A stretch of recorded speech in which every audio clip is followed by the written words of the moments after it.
Κάλεσε τον επιθεωρητή Κλουζό. Ορίστε. Λέω, ελπίζω όντως να είσαι detective. Και όχι κανένας επιδειξίας, είναι και κλειστός ο χώρος, να πάθουμε καμιά ζημιά. Detective είμαι. Πώς το καταλάβατε? Έχω meeting. Χα, κι εγώ. Ταιριάζουμε φαίνεται. Ξέρετε, μυρίζομαι απατεώνες και αλητήριους από χιλιόμετρα μακριά. Επιτρέψτε να συστηθώ. Προκόπης Ατσιδόπουλος. Γνωστός και ως P.Α. Στα εγγλέζικα P.A. ή αλλιώς P.I. Private Investigator. Κυρίως όμως είμαι Ατσίδας. Ενδιαφέρον. Θα μπορούσε να μου φανείτε πολύ χρήσιμο στη δουλειά μου. Εννοείται. Πάμε. Σε ποιον όροφο πάτε? Στο δεύτερο. Ευχαριστώ. Μήπως θα μπορούσα να έχω μια κάρτα σας? Α, φυσικά. Μισό λεπτό.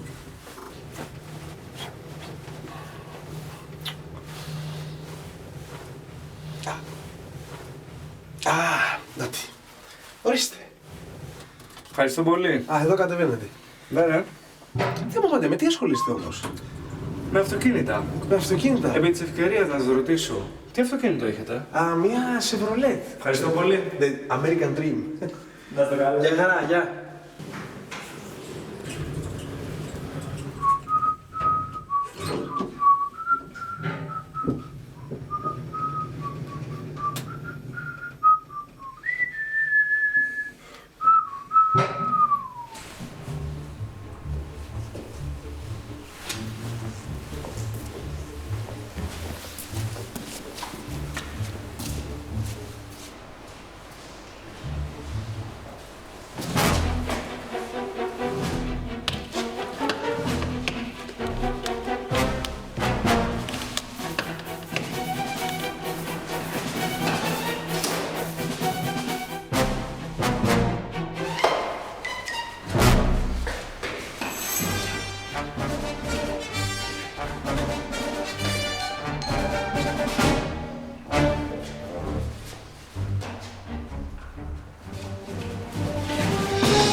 Tudo.